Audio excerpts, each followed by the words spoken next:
म्हणून कार्यरत आहे सध्या सातारा शासकीय औद्योगिक प्रशिक्षण संस्था येथे। तर आज आपण व्हीटस्टोन ब्रिजच्या मार्फत अननोन रेजिस्टन्स कसं काय फाइंड आउट करायचा किंवा शोधायचा, तर याचा आपण प्रॅक्टिकल बघणार आहोत। प्रॅक्टिकलच्या पहिले आपण त्याविषयी थोडी थेअरी समजून घेऊ।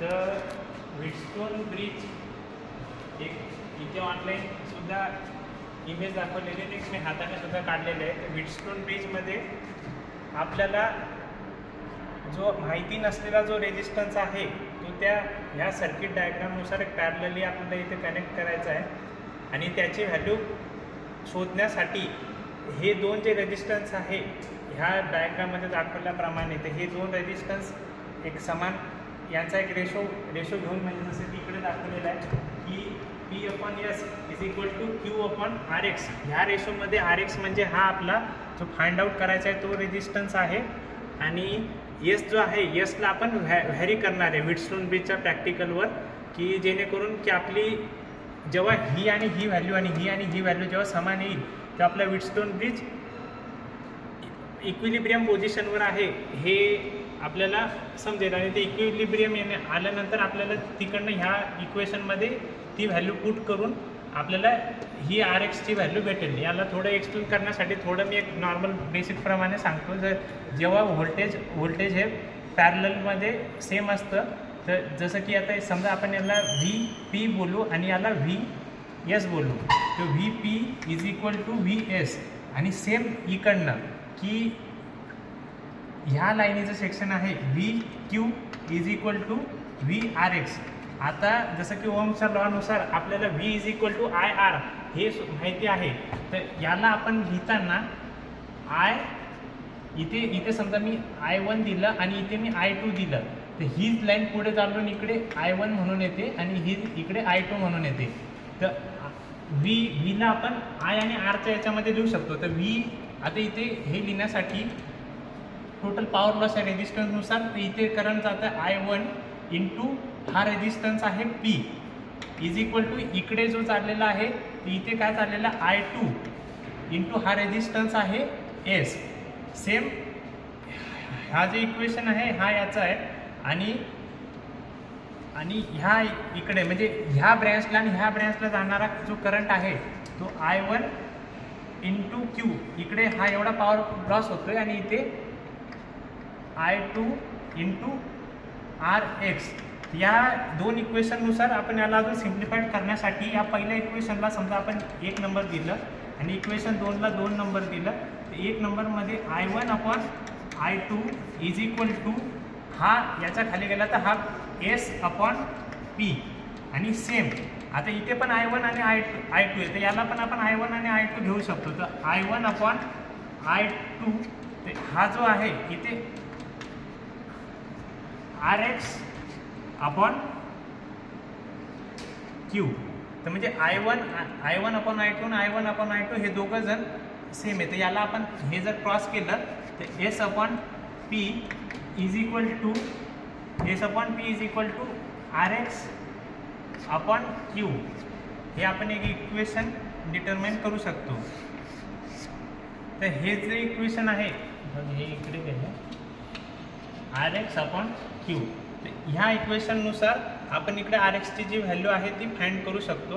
तर आता आपण याला थोडं प्रॅक्टिकलमध्ये बघू। आता प्रॅक्टिकलचा सेटअप लावलेला आहे। प्रॅक्टिकलच्या सेटअपसाठी आपण व्हीटस्टोन ब्रिजचा सेटअप असलेले आपल्याकडे आहे पेटी, ती आणलेली आहे। त्याच्यासाठी व्हीटस्टोन ब्रिजला आपल्याला बाहेरनं पॉवर सप्लाय पाहिजे, तर बाहेरनं आपण 10 व्होल्ट DCचा एक पॉवर सप्लाय घेतलेला आहे, त्याचं कनेक्शन आपण इकडे केलेलं आहे। इथे ज्याप्रमाणे लिहिलेलं आहे की हा P नावाचा रेजिस्टन्स आहे, हा Q नावाचा रेजिस्टन्स आहे, S हा व्हॅरिएबल आहे, S आपण आपल्यानुसार ॲडजस्ट करू शकतो। आणि हा गॅल्व्हनोमीटर आहे, गॅल्व्हनोमीटर हा एकदम मायक्रो ॲम्पियर लेवलचं जे फ्लक्च्युएशन वगैरे दाखवता याच्यासाठी आपण यूज केलेला आहे।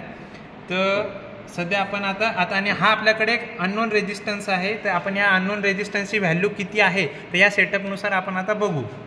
आपण आपला अननोन रेजिस्टन्स सर्किटप्रमाणे इकडे लावलेला आहे, त्याची एक डायग्राम आपण इकडे बघू शकतो।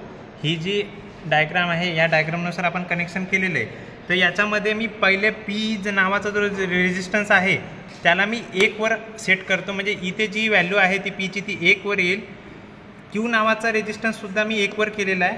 आता माझ्याकडे एस नावाचा रेजिस्टन्स आहे, तो व्हॅरिएबल आहे, मी त्याला माझ्याप्रमाणे लावू शकतो. तर पहिले मी इथे बघा, इथे *1 आहे, *10 आहे, *100 आहे, *1000 आहे. तर पहिले मी 10पासून सुरुवात करतो की 10 वर काय डिफ्लेक्शन दाखवते.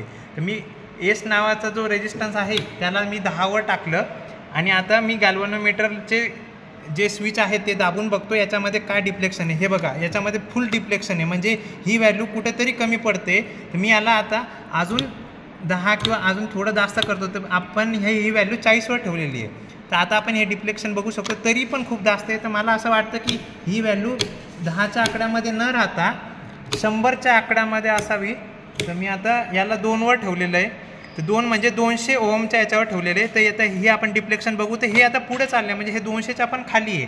तर मी याला कुठेतरी 100 वर करून बघतो. तर 100 वर काय डिफ्लेक्शन दाखवते ते बघू. तर हे बघा, मी 100 वर दाबतोय, तर 100 वर काय डिफ्लेक्शन होत नाही आहे. तर याचा अर्थ असा की ह्या रेजिस्टन्सची व्हॅल्यू 100 आहे. जर याला थोडं प्रॅक्टिकली पण बघायचं असेल तर पीला आणि इकडे थोडं फळ्यावर बघून घ्या. जर मी पीला एक धरलं, क्यूला 1 धरलं, एसला मी 100 वर ठेवलं, तर आर एक्सची व्हॅल्यू किती. तर ह्या इक्वेशननुसार p by s is equal to q by r x. तर पीची व्हॅल्यू आहे माझी 1, क्यूची व्हॅल्यू आहे 1, एसची व्हॅल्यू आहे 100. तर आर एक्सची व्हॅल्यू किती. तर R X is equal to 100 गुणिला 1 भागिला 1. तर हा 1 कॅन्सल झाला. आर एक्सची व्हॅल्यू 100 पाहिजे. तर आता आपण इथे पण आपली व्हॅल्यू 100 आली होती. तर अजून क्रॉस व्हेरीफाय करण्यासाठी तर याचा अर्थ आपलं प्रॅक्टिकल जे आहे ते बरोबर रन झालेलं आहे. आणि याला अजून क्रॉस व्हेरीफाय करण्यासाठी आपण हा रेजिस्टन्स मल्टीमीटरच्या साहाय्याने सुद्धा चेक करू शकतो. तर मल्टीमीटरला मी रेजिस्टन्स याच्यावर लावलेलं आहे आणि मी आता याचा रेजिस्टन्स चेक करतो आहे. तर किती येतो बघू. तर रेजिस्टन्ससुद्धा 100 ओहम आलेला आहे. तर जेणेकरून आपण जे प्रॅक्टिकल रन केलेलं आहे ते बरोबर झालेलं आहे. थँक्यू, धन्यवाद.